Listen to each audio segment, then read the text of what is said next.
Welcome to tonight's Bible study. My name is Sabrina Smith, and tonight we're going to be reading about 4 spiritual gifts that God has given us. Well, actually, to those that He selects to receive. So you can have more than one of these gifts, but tonight we're going to dive in and find out what these gifts are. The 4 gifts that we're going to be concentrating on tonight are the gifts of intercession, word of knowledge, leadership, and mercy. Let's begin. So the gift of intercession, what does that mean? Let's find out. Who can read the definition of that for us? Loud and clear. The gift of intercession is the divine strength or ability to stand in the gap in prayer for someone, something, or someplace, believing for profound results. Yes. So you're interceding for that person or for that place. And Jesus is the number one intercessor, right? He intercedes for us all the time. And so tonight we're going to read out of Genesis 18. And it's about our father Abraham.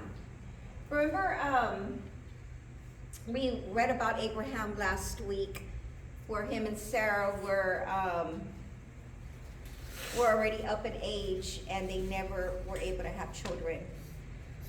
They finally were able to have a child after it was prophesied, it was told to him, and there were 3 visitors that went to go visit him. Remember, and that's where we're going to continue on reading now. So Abraham is going to be interceding for a whole city, the city of Sodom. Let's begin. Oh, before that, as I mentioned before, Jesus intercedes for us. It says it in His Word in Hebrews 7:25. Therefore, He is able to save completely those who come to God through Him, because He always lives to intercede for them. That would be us. Let's go on. As I mentioned before, we are continuing the story from last week about Abraham and Sarah when they were visited by the 3 visitors. Background is he showed hospitality to these 3 visitors. Remember, he gave them cottage cheese. He gave them the best choice of his cattle. He did everything to make them feel welcome. And he knew there was something special about them, right? These 3 visitors were actually 2 angels and the Lord, Jesus. Ray mentioned that they also wash their feet. Yes, he's like, you can wash your feet. You've been traveling far, I'm sure. Yes. Well, Abraham has a nephew by the name of Lot, L-O-T. And his nephew recently went ahead and moved near the city of Sodom. And Abraham knows this, right? He knows where his nephew is. So that's the background on this story. It says in verse 16, then the men rose from there, which is Abraham's house, and looked toward Sodom, and Abraham went with them to send them on the way. So he was just pretty much walking with them as they were leaving. And that's the city of Sodom. It says right here, the men looked down towards the city of Sodom. The Lord said, the people in Sodom and Gomorrah have been very disobedient, and their sin is so grievous. So he is not happy. Everyone is pretty much wicked there. Let's continue. Verse 17 through 19. Who can read this slide for us? And the Lord said, shall I hide from Abraham what I am doing? 18. Since Abraham shall surely become the great and mighty nation, and all the nations of the earth shall be blessed in him. 19. For I have known him in order that he may command his children and his household after him, and may keep the way of the Lord, to do the righteousness and justice, that the Lord bring to Abraham what he had spoken to him. So he had already told Abraham he was going to be the father of many nations. And he's like, should I tell Abraham what I plan on doing? I don't know. Well, God knows everything. He was just saying that because he was actually getting Abraham, he was going to get Abraham prepared for his leadership, prepared to be the head of his mighty lineage. All right, let's go on. Who can read this slide with verse 20 through 21? And the Lord, go ahead, someone else. And the Lord said, because the outcry against Sodom and Gomorrah is great, because their sin is very grave, I will go down now and see whether they have done altogether according to the outcry against it that has come to me, and if not, I will know. So God is pretty much just saying that he knows what's going on. God knows everything. He was just saying that in front of Abraham. Because the whole point of him telling Abraham this is because he wants Abraham to know how much he is against sin. But he's actually merciful as well. But he really, really is against sin.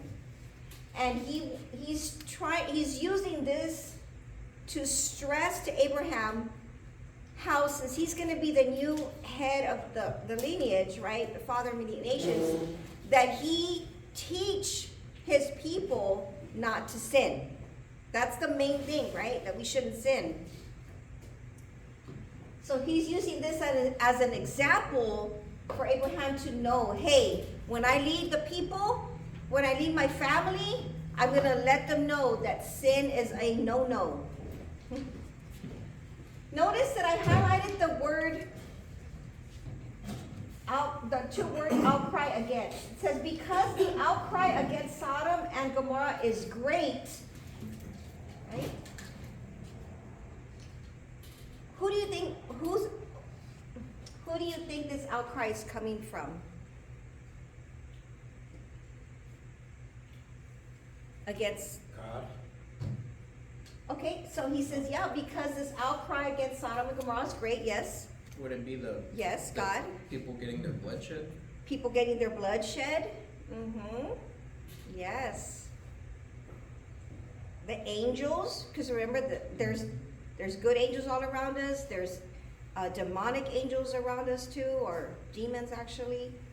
And so the good angels, I'm pretty sure they're like, God, you should see what's going on over here. They're reporting to God. Crazy. Yeah. Yeah. So they're just like wild animals. Mm-hmm. Just crazy people. No remorse. All right, let's go on. Then the men turned away from there and went toward Sodom. But Abraham still stood before the Lord. And Abraham came near, and he said to the Lord, would you also destroy the righteous with the wicked? So he actually told God this. He told the Lord this. He's like, are you sure you want to destroy the righteous with the wicked? Now, that is brave for someone to tell the Lord, right? But he did. Question. So he's interceding and he's asking a question, you know. And what's pretty insane about this is even the stories I mentioned about Nineveh with the city of chains, death, piles of bodies, the Lord still wanted to save that place.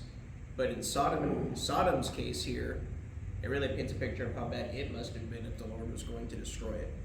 Mm-hmm. Mm-hmm. Whereas Nineveh was seen as still something that can be forgiven. Isn't this the part where he talks about whether you find one person righteous? Yes, yes. or two, Yeah. three. Yeah, we're gonna get, into that. That's perfect. I'm glad you know that. That's awesome. I think God's hope is that Abraham will go in there and maybe convert some people to righteousness. Could be, yeah. That's Yeah. what I'm thinking. Yeah. Yeah, because God didn't have to say any of this. He could have just destroyed them outright. You know, what a lot of people don't know is that Lot was never supposed to be with Abraham to begin with. True. He wasn't supposed to take Lot with him, Right. but he did. He loved Lot, Mm-hmm. like his son,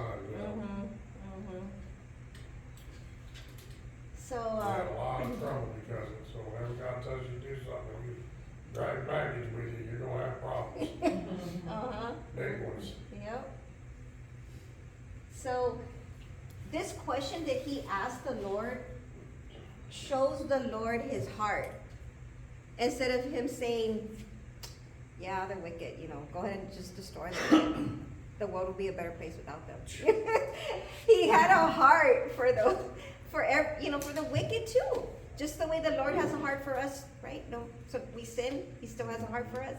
I think that God already knew Abraham's heart, and this was just confirmation of what he already knew. I believe so, yes, you're right. I think Abraham also wanted to go in there and get his nephew out.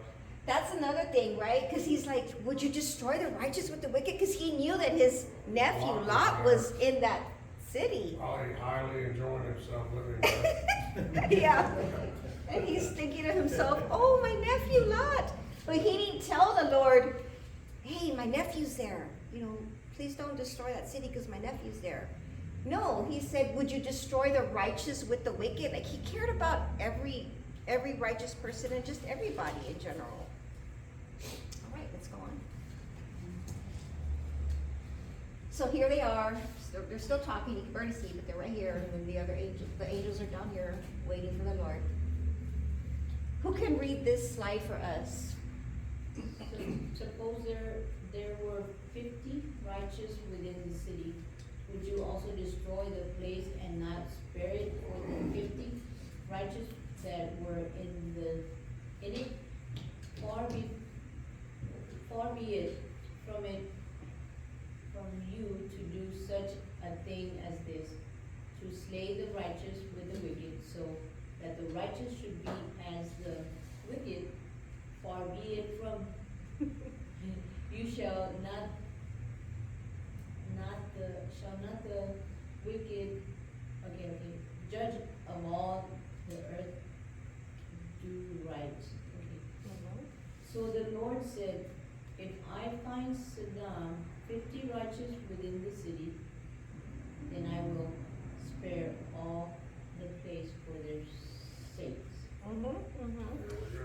And I like how Abraham is speaking to the Lord. He's being respectful, but he's also being bold and like telling them truth and like to me it's like he's sort of like putting him down a little bit, but then again complimenting him because he's saying, shall not the judge of all the earth do right? And he says, far be it from you, Lord, to do such a thing as this, to slay the righteous with the wicked. So that the righteous should be as the wicked, far be it from you, Lord. Bear in mind, Abraham was one of the few that could intercede with God like this. It wouldn't be tolerated. This was before Jesus, so it wouldn't be tolerated from just anybody, just questioning God's judgment. Well, God chose Abraham. I mean, of all the people in the world, he chose Abraham. Yep. And, to have that relationship, it wasn't like he could open the Bible. He had the only information he got from God was from God. All he had before that was, Baal worship and different types of false idols. He's coming from idolatry. So I think they were very close. Yes, they were. I think they were as close as Adam and Eve might have been when they walked in the garden with the Lord. Yes. I think they had that kind of fellowship. Isn't that beautiful? Best friend of God. How many friends could God have? And Abraham. Yes. And why God chose a human being as a friend? Because we're the only ones that have free choice. Okay, so he said, yeah, if I find 50 righteous people, I will not destroy that city. All right, let's go on. Abraham's smart though. Okay, who wants to read this slide? Then Abraham answered and said, Indeed now, I who am but dust and ashes have taken it upon myself to speak to the Lord. Suppose there were 5 less than the 50 righteous, would you destroy all the city for lack of 5? So he said, if I find there 45, I will not destroy it. So he's coming to him humbly. Yes, he's still asking, but humbly, because he's like, indeed now I am, I who am but just dust and ashes. That's me, just dust and ashes, you know. More than that. I'm gonna take it upon myself to ask you again. Simplifying it. Yeah. So he's being very humble. Father of the blessing. So he's like, okay, if there's 45 righteous people, I won't destroy it. All right, let's go on. That's cool. Okay, who's gonna read this next slide? And he spoke to him yet again and said, suppose there should be 40 found there. So he said, I will not do it for the sake of 40. He's smart. Yeah, he's catching on. He knows there's lots of scoundrels over there. He knows that his nephews hanging out. Yep. He's like, I'm just gonna be a little sure, a little safe here. Just thinking about that, I know my nephew. 45 was the bottom He's line. liking the place. We're gonna have to get these numbers down. Negotiations were over. Yep. Okay, next slide. Right? And the Lord already knows anyways. Yeah, So it's the Lord knows. He's He's just going along with it. Yeah. Okay, who wants to He read got this? nothing to lose, he already knows there's gonna be no way there. Yeah. Okay, who's next? Easy. Then he said, let not the Lord be angry, and I will speak. Suppose 30 should be found there. So he said, I will not do it if I find 30 there. He's like, I'm gonna take my chances. He's Yeah. like, let the Lord be angry. Find one there. I'm gonna talk one more time. I'm gonna ask one more time, right? Like little kids, right? He's shooting his shot. Like, Mom, Dad, please. Yeah. 50 more minutes, 45, 40. Yep. So we're at 30 now. Okay, let's go on. All right, who wants to read this one? And he said, Indeed now, I have taken it upon myself to speak to the Lord. Suppose 20 should be found there. He said, I will not destroy it for the sake of 20. That's nice, right? But it's kind of close. But yeah, Close. he's like, okay, I'm taking it upon myself to ask again. Sorry. Okay, who wants to read this one? The first sentence I just Then he said, let not the Lord be angry, and I will speak but once more. Suppose 10 should be found there. He said, I will not destroy it for the sake of 10. So the Lord went his way. As soon as he had finished speaking with Abraham, and Abraham returned to his place. Okay, so for the sake of 10, We're there. we'll see what happens, right? So his nephew's included in that 10, Yep. And his nephew's kids. and his nephew's kids and wife. His wife. Mhm. Okay, so this time passed. The outcome is not a good one. It says, early the next morning, Abraham got up and returned to the place where he had stood before the Lord. He looked down toward Sodom and Gomorrah and toward all the land of the plain, and he saw dense smoke rising from the land, like smoke from a furnace. So when God destroyed the cities of the plain, he remembered Abraham, and he brought Lot out of the catastrophe that overthrew the cities where Lot had lived. So he spared Lot for him, thank God. But he ended up destroying the city because there was not more than, Not even 10. not even 10 that were righteous, unfortunately. Okay. So that's interceding. for someone, right? Asking the Lord to help someone or someplace. The next gift is the gift of word of knowledge. The gift of knowledge is the divine strength or ability to bring truth to a situation by supernatural revelation. This is often accompanied by a word from God. So God will tell you straight up, like, hey, this is going on. This is what you need to know.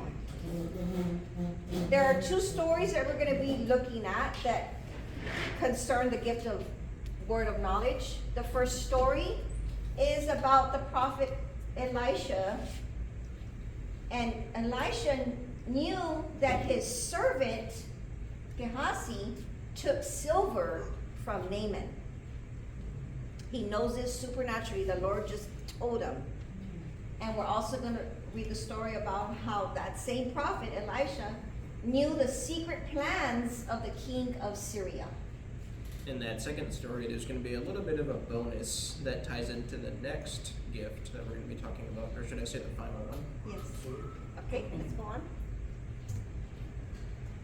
So, background knowledge on what's going on before we dive into the reading for 2 Kings chapter 5. So there's a prophet by the name of Elisha. He just got done healing Naaman. Naaman is a commander of the army of Syria who had leprosy. So, gift of healing, that's what he had, Elisha. He healed him from leprosy. Leprosy is a skin condition where you're just all full of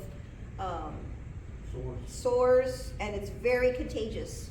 If you have leprosy, they throw you out of the city. They don't want you. You just kiss your life goodbye because nobody wants to be around you. Okay, so he healed this commander. So this commander, Naaman, he wanted to give the prophet Elisha a thank you gift. He's like, man, you healed me. You know, I would have been an outcast for the rest of my life. And here's a gift for you, like totally honoring Elisha. But Elisha refused. He's like, no, I don't want your gift. But he didn't mean it to be disrespectful. He didn't mean it to be mean.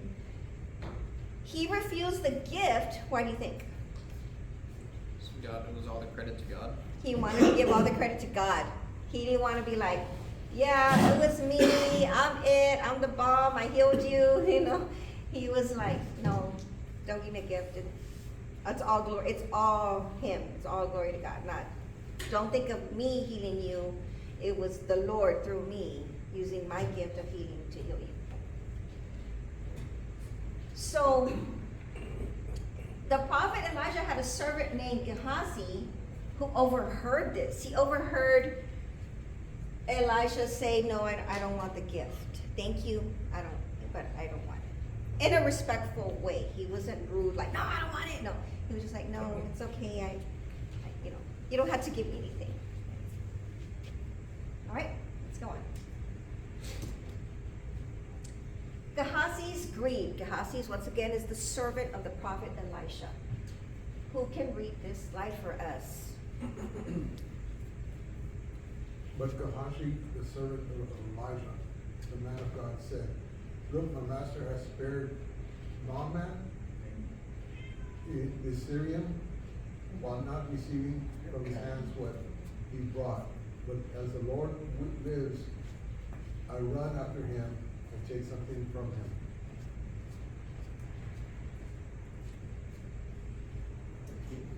And about Jesus too. Okay, so he's like, look, my master, Elisha, he didn't take the gift. What's wrong with him? He's crazy. How can he not take that gift? Right? He's thinking to himself. And he told himself, I'm going to run after Naaman when he leaves and take something from him for me. But he was going to do that in secret. He didn't want his master, Elisha, to know this. He wanted it so bad, he swore on the Lord he was going to take it from him. Yeah, but as the Lord lives, I will run after him. So he's thinking, he's right here, he's like, I want to get something, right? But he's not telling Naaman. He's not telling Elijah that. Okay, let's go on. So Elijah, they say bye, right? And he's like, bye. This is the servant waving bye to Naaman. And Elijah's like, okay, he's gone, and he just goes in his house. So he doesn't know what plan that his servant Gehazi has in trying to get a gift from Naaman. So Gehazi pursued Naaman, and when Naaman saw him running after him, he got down from the chariot to meet him and said, is all well? Are you okay? You know, I'm leaving, but I'll stop. If you need help, I can help you. Okay, let's go on. And so the servant told him, all is well. My master, Elijah, he's like, my master Elijah sent me to you, which is a big lie, right? Saying, indeed, just now 2 young men of the sons of the prophets have come to me from the mountains of Ephraim. Please give them a talent of silver and 2 changes of garments. So he said a big old lie, big fat lie, and told him that Elisha wants the gifts after all, not for himself, but for the sons of some prophets. And a little extra. And a little extra.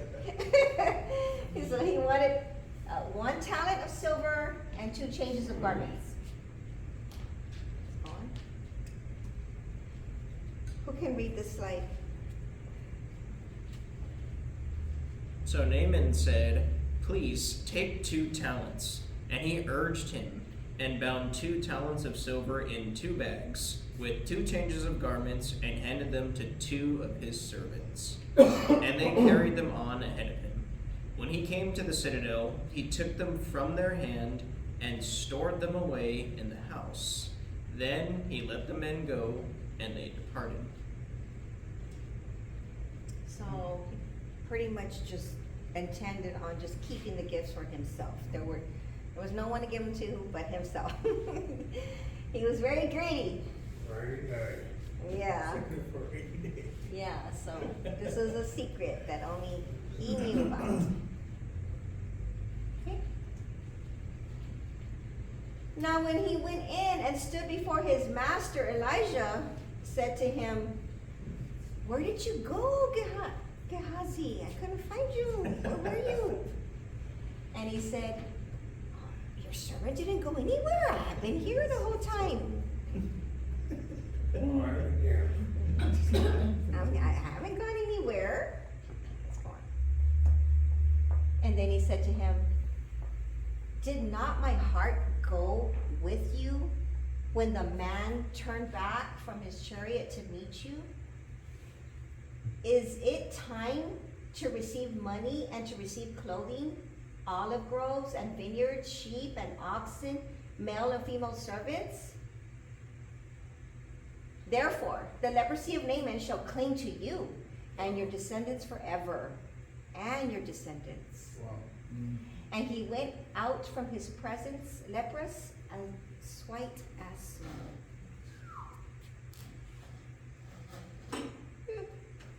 So Elisha was given that knowledge from God. There was no GPS tracker on his servant, you know. He didn't have that Life 360 or anything like that. No window to look out of. No window, no.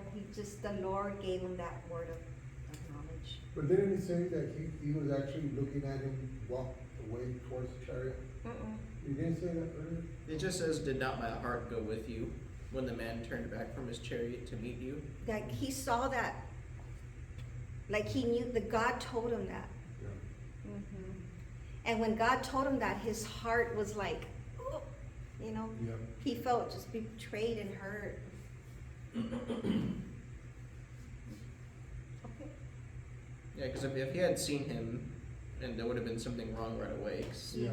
Yeah, he would have been like, get back over here. Yeah. Servant. Yeah. Okay, let's go on.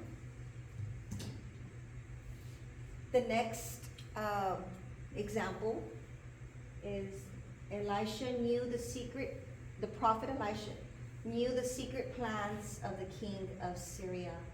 This is found in 2 Kings 6, 8 through 12, and Jacob's gonna do the story, right? Oh, sure. It's not super long. And then after him, one more story. So the king thought he was gonna have leprosy? Yeah. He got leprosy right Right instantly, in. and all his descendants too. Yeah, he healed a man from leprosy and then gave it to someone else. But It was God that did that, yeah. alrighty, this story is going to be talking about Elisha once again, and this time he gets some special information by God related to a secret plan on the attack against Israel by the king of Aram. And it says, this story actually extends a little bit further on after the attack as well to verse 23, but it's a bit of an added part that's part of the same story. So it says, now the king of Aram was at war with Israel. After conferring with his officers, he said, I will set up my camp in such and such a place. So the king is saying this to his officers in private. The man of God sent word to the king of Israel, however, beware of passing that place because the Arameans are going down there. So the man of God is Elisha. And he had no way of knowing this without God telling him that.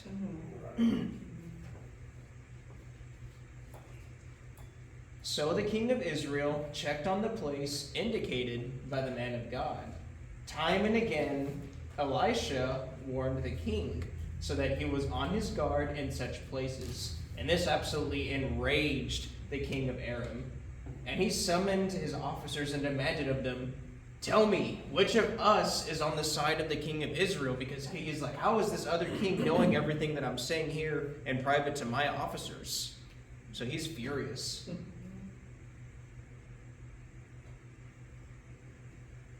And of course, they're like, well, none of us, my lord the king, said one of his officers. But Elisha, they figured out the person who was saying it, the prophet who's in Israel, tells the king of Israel the very words you speak, not even in private areas, but in his own bedroom. So even his private commands from his own chambers, Elisha's going around warning the king of Israel publicly about this issue. Warning him so publicly that even they knew that Elisha was doing it. Yeah. So of course, the king says, go find out where he is so I can send men and capture him.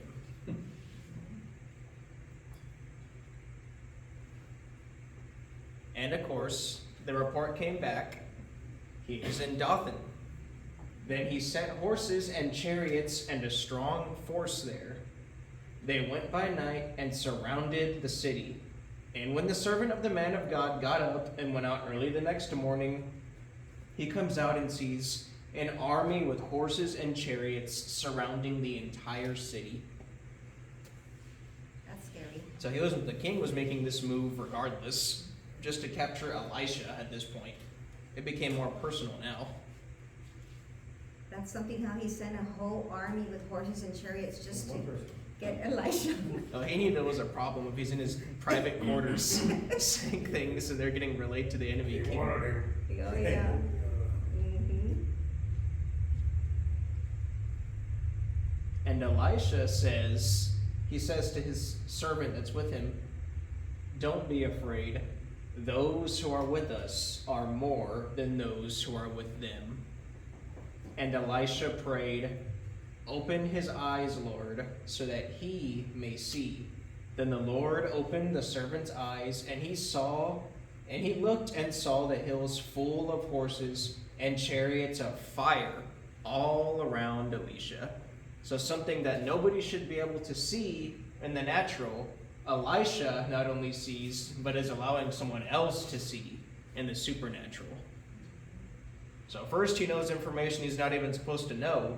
Now he's showing other people things in the supernatural. And this is what it's like all around us all the time. But being able to see it truly can just blow somebody away.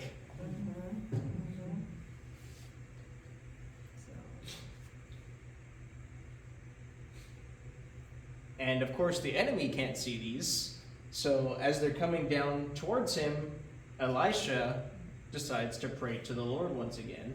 He says, strike this army with blindness. So this entire army that was around the city coming at them in their chariots, he struck them all with blindness, just as Elisha asked.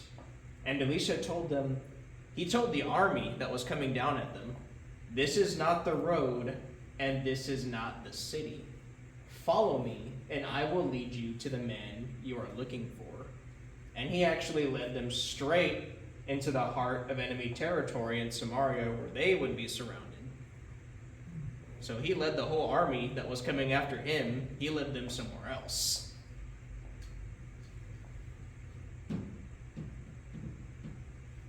After they entered the city, Elisha said, Lord, open the eyes of these men so that they can see. Bear in mind, they're still armed. Then the Lord opened their eyes, and they looked, and there they were inside of Samaria. When the king of Israel saw them, he asked Elisha, shall I kill them, my father? Shall I kill them? Because he has a whole army sitting there, surrounded by all of his soldiers, so this is the prime moment to have a counter-assault right on the enemy kingdom. So of course but he wants to ask Elisha first. That's the important thing. He didn't just lay siege. He's making sure to ask Elisha to confer with God. So there's patience being shown here despite the urgency of the situation of a bunch of soldiers being confused. Exactly.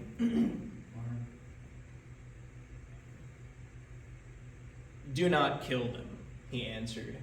Set food and water before them so that they may eat and drink and then go back to their master.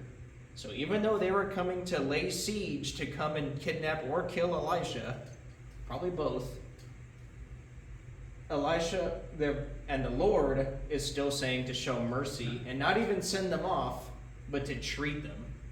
So he prepared a great feast for them, and after they had finished eating and drinking, he sent them away, and they returned to their master. And after that, the bands from Aram stopped raiding Israel's territory. Probably forever. So they made an ally with the entire army that was coming around the city. Instead of destroying their enemies, they were now sided with them. So they showed enormous forgiveness, the enormous gift of forgiveness here and kindness. Whereas Elisha could have been wrathful, saying, these people were coming against me, I'm going to have God destroy them. No, he still showed kindness to the enemy, still had a heart for those, just like Abraham had for those in Sodom, and made allies with them, showing the glory of the Lord. Mm-hmm. And that concludes that story there. Yeah, barbacoa and Big Red goes a long way.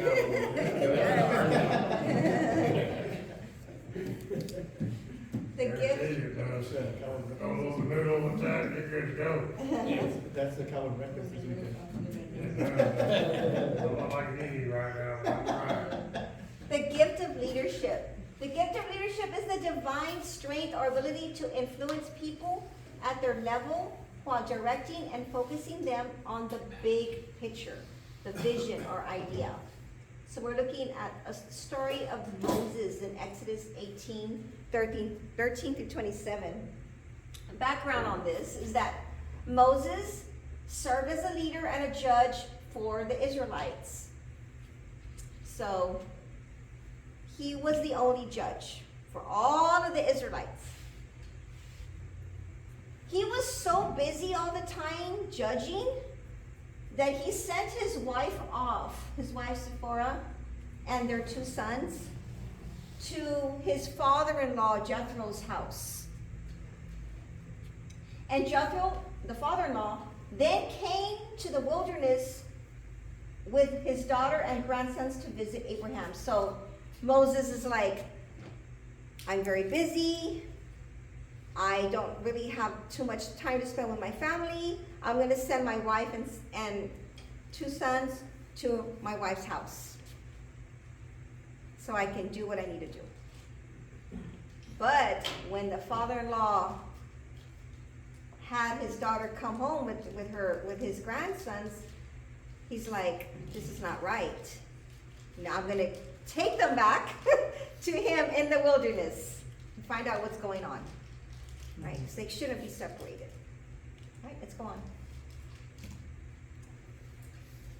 The next day, Moses took his seat to serve as judge for the people, and they stood around him from morning till evening. So that's all he was doing, was he was just being a judge to all of the Israelites, nonstop, morning to evening. Talk about being a workaholic, right? That was him. They burn it out. Yep. Let's go on. And when his father-in-law saw all that Moses was doing for the people, he said, what is this that you're doing for the people? Why do you alone sit as judge while all these people stand around you from morning until evening? Like, he's like, why are you doing this? Let's go on. And Moses answered him, because the people come to me to seek God's will. Whenever they have a dispute, it's brought to me, and I decide between the parties and inform them of God's decrees and instructions. Moses' father-in-law replied, what you are doing is not good. You and these people who come to you will only wear yourselves out. The work is too heavy for you. You cannot handle it alone.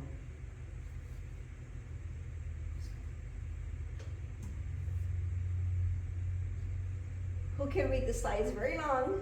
I know someone can do it.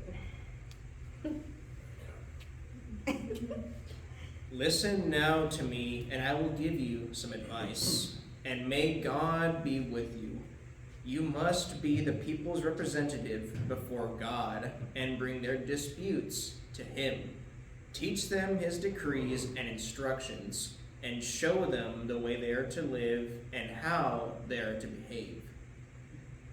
But select capable men from all the people, men who fear God, trustworthy men who hate dishonest gain, and appoint them as officials over thousands, hundreds, 50s, and even 10s. Have them serve as judges for all the people at all times, but have them bring every difficult case to you. The simple cases they can decide themselves. That will make your load lighter because they will share it with you. If you do this and God so commands, you will be able to stand the strain, and all these people will go home satisfied. And that's very good advice, right? So a person can't always do it alone. They need help. You know, people don't know this, but Jethro is the one that basically introduced Moses to the theory of just one God. And Jethro worshiped the God of Abraham before Moses did. Nice. I didn't know that. He worshiped the God on the same mountain, which would be the God on the tree. So Jethro, to this day, there's a priest lineage of Jethro that's still active. Oh, So anyway, just kind of something to know yeah. of how his father-in-law was, who he was. He wasn't just a wandering in the desert with anybody. He wandered right to one of God's priests. Okay. So he's like, get some help. Train someone to be a judge. Tell them how to do it, and have them work the simple cases. But if it's very difficult, then they can come to you. So I think that's great, and at least he doesn't have to be there out, day and night by himself. Let's go on. And he can spend more time with his family. Moses listened to his father-in-law and did everything he said. He chose capable men from all Israel and made them leaders of the people, officials over thousands, hundreds, 50s, and 10s. They served as judges for people at all times. The difficult cases they brought to Moses, but the simple ones they decided themselves. Then Moses sent his father-in-law on his way, and Jethro returned to his own country. So it's pretty good, right? So basically Moses was essentially the Supreme Court. Mm-hmm. Yeah, that's true. He was it. He's the only judge. No one could go Well, higher. and then after his father-in-law Jethro Mm-hmm. suggested to him to, Yes, you're right. Yes, I see what you're saying. Mm-hmm. Okay, let's go on. The last story is the gift of mercy. The gift of mercy is the divine strength or ability to feel empathy and to care for those who are hurting in any way. So this story is regarding King David. King David is going to be showing mercy to Jonathan's relative, and I don't know how to say his name. How do we say that? Mephibosheth? There you go. Okay. Jeff, what? Just call him Matt. It's a bishop. I just call him Matthew. Okay. So King David showed mercy to Jonathan's relative, Matthew. Okay. All right, let's go on. Oh, here's some example scriptures of mercy. Mark 9:41. Who can read this for us? truly I tell you, anyone who gives you a cup of water in my name, because you belong to the Messiah, will certainly not lose their reward. Mm-hmm. Very nice. Someone needs a cup of water, you give them a cup of water. That's showing mercy. All right, let's go on. James 2:13, it says, there will be no mercy for those who have not shown mercy to others. But if you have been merciful, God will be merciful when he judges you. Let's go on. All right, we're going to dive into the story now. Background knowledge about King David. King David was the king. He succeeded King Saul, right? He was the king after King Saul. King Saul was jealous of King David. He wanted to kill King David before David became king. He was trying to hunt him down. David was hiding. But David was best friends with Jonathan. Jonathan was King Saul's son. So he was just always trying to hide from Saul because King Saul wanted to kill him because he was jealous of him. Okay, let's begin.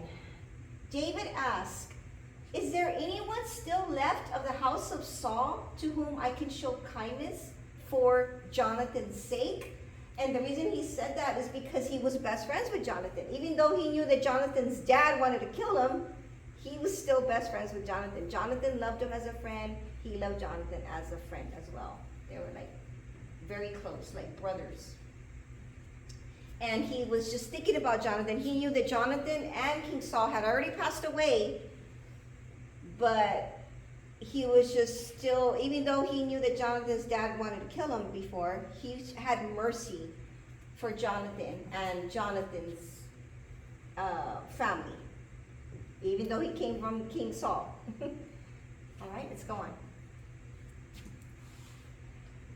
Now there was a servant of Saul's household named Ziba, and they summoned him to appear before David, and the king said to him, are you Ziba?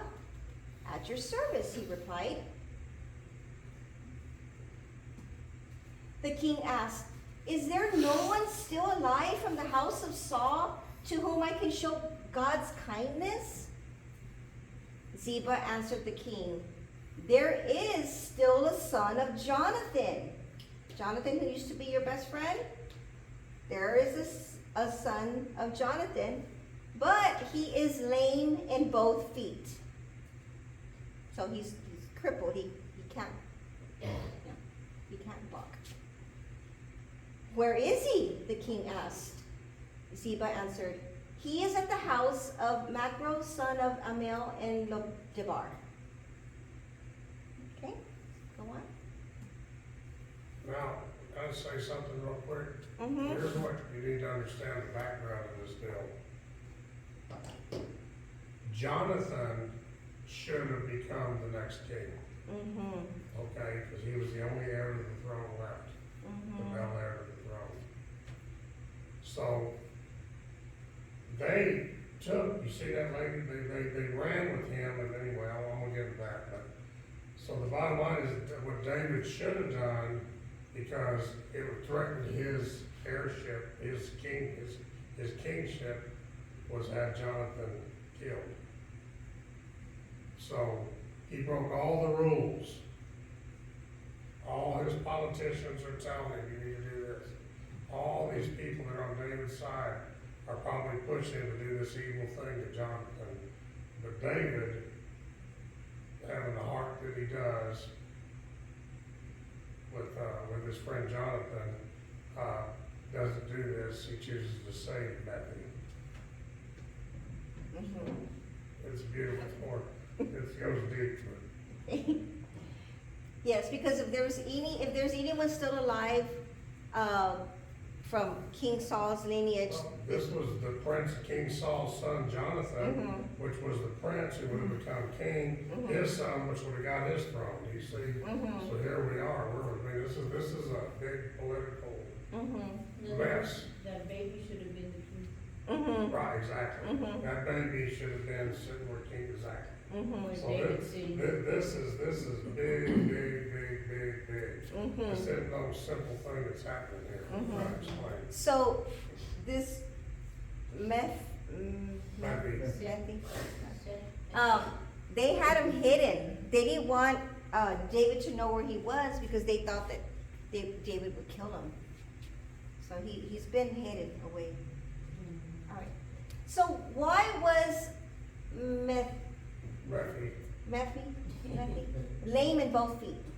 Well, it's because he became lame in both feet at the age of 5 years old because his nurse dropped him while rushing to flee in panic. This accident occurred after hearing news that his father Jonathan and grandfather King Saul had been killed in battle, causing the household to flee for safety. Because they knew since the king had died and his son had died too, that they were probably going to be next. So they fled, and she hid him, but she also dropped him, and that's how he became lame. All right, let's go on. So King David had him brought from Lodebar, from the house of Machir, son of Amiel. And when Mephibosheth, son of Jonathan, the son of Saul, came to David, he bowed down to pay him honor. Keep in mind that he was crippled, but he still bowed down. And David said, No, Mephibosheth. yeah, at your service, he replied. Keep in mind, he must have been scared out of his wits, because he's probably like, oh no, he's probably going to kill me. He found me. He found me, he's going to kill me. They've been warning me all my life what was going to happen when he found me. Mm-hmm. He's here. Let's go on. He's in begging mode. Mm-hmm. Don't be afraid, David said to him, for I will surely show you kindness for the sake of your father Jonathan, who used to be my best friend. And he made a covenant with Jonathan too that protected Mephi or any of Jonathan's descendants. Okay. Way Before, when they Early were on, friends? yeah. Yep. When they become best friends. Mm-hmm. Yeah, they made a They covenant. take care of Mr. And David's very honorable, Yes. merciful man. Yes. You wouldn't think somebody killed all the people he had to kill to get where he got would still have that kind of compassion in him. Mm-hmm. All right, let's go on. I will restore to you all the land that belonged to your grandfather Saul, and you will always eat at my table. Always eat at my table. Right. Go on. Mephibosheth bowed down and said, "What is your servant that you should notice a dead dog like me?" Like he's like, I'm nobody. Let's go on. Then the king summoned Ziba, Saul's steward, and said to him, "I have given your master's grandson everything that belonged to Saul and his family. You and your sons and your servants are to farm the land for him and bring in the crops so that your master's grandson may be provided for. And grandson of your master will always eat at my table." Now Ziba had 15 sons and 20 servants, so all of them were supposed to take care of the land for their new Awesome. ruler, their new master. Then Ziba said to the king, "Your servant will do whatever my lord the king commands his servant to do." So Mephibosheth. ate at David's table like one of the king's sons. Mephibosheth. Had a young son named Micah. And all the members of Ziba's households were servants of Mephibosheth. and Mephibosheth. lived in Jerusalem because he always ate at the king's table. He was lame in both feet. Good. Yeah, I think that's the end.